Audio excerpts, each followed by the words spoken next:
Dans cette capsule vidéo, nous allons voir la notion de réaction chimique. Pour ce faire, nous allons réaliser quelques expériences. C'est parti! Alors, dans cette expérience, on va utiliser 20 ml de nitrate d'argent et 20 ml de chlorure de sodium. L'expérience est simple, on va transvaser le nitrate d'argent dans le chlorure de sodium.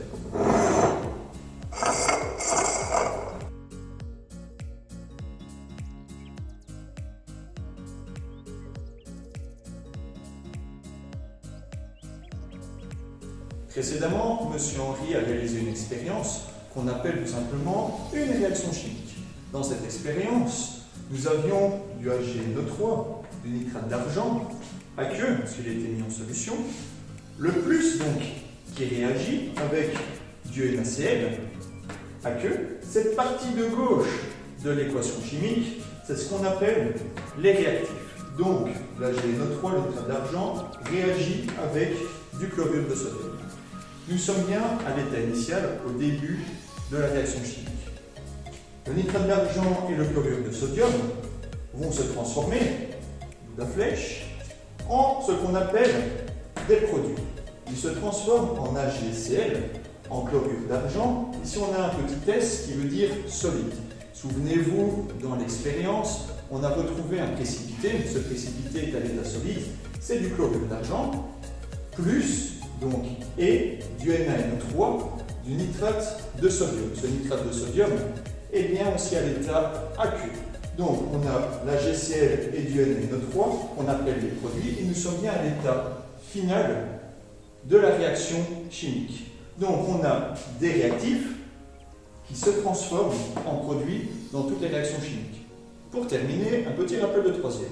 Et souvenez-vous d'un certain Lavoisier qui nous dit: rien ne se perd, rien ne se crée, tout se transforme. Si on applique cette phrase à notre réaction chimique, observons nos réactifs. Nous avons du AgNO3. L'argent, on le retrouve dans les produits et dans les mêmes proportions. Nous avons un atome d'argent, nous avons un atome d'argent du côté des produits. Je m'intéresse à l'azote. J'ai un azote, je retrouve un azote dans les produits.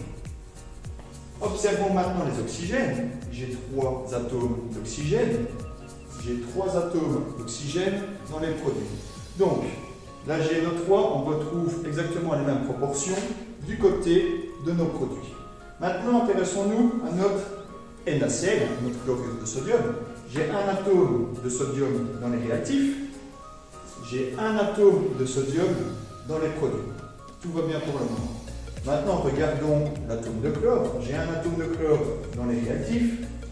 J'ai un atome de chlore dans les produits. Donc, nous pouvons dire que nous avons le même nombre d'atomes de réactifs et le même nombre d'atomes de produits. Notre balance est équilibrée et respecte bien la loi de Lavoisier. Alors, dans un tube à essai, j'ai versé de l'acide chlorhydrique. Je viens ajouter un morceau de ruban de magnésium.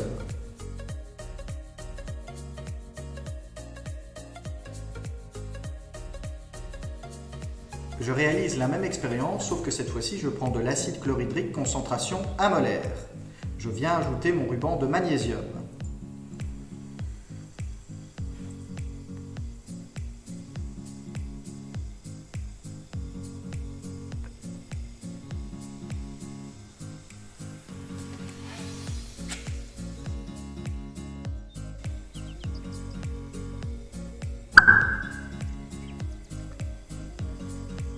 Dans l'expérience que vous venez de voir, on a fait réagir du magnésium solide avec de l'acide chlorhydrique aqueux pour former quoi?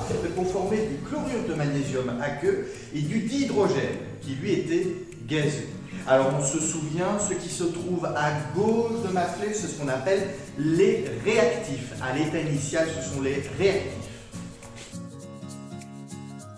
Ces espèces chimiques vont réagir ensemble pour se transformer et former ce qu'on va appeler les produits. Ça, c'est à l'état final.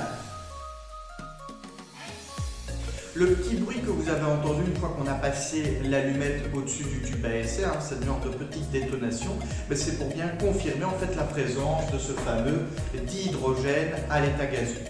Alors ici encore, on respecte bien la loi de Lavoisier, rien ne se perd, rien ne se crée, tout se transforme. En effet, le magnésium que j'avais au départ se retrouve ici, un atome au niveau des réactifs, un atome au niveau des produits.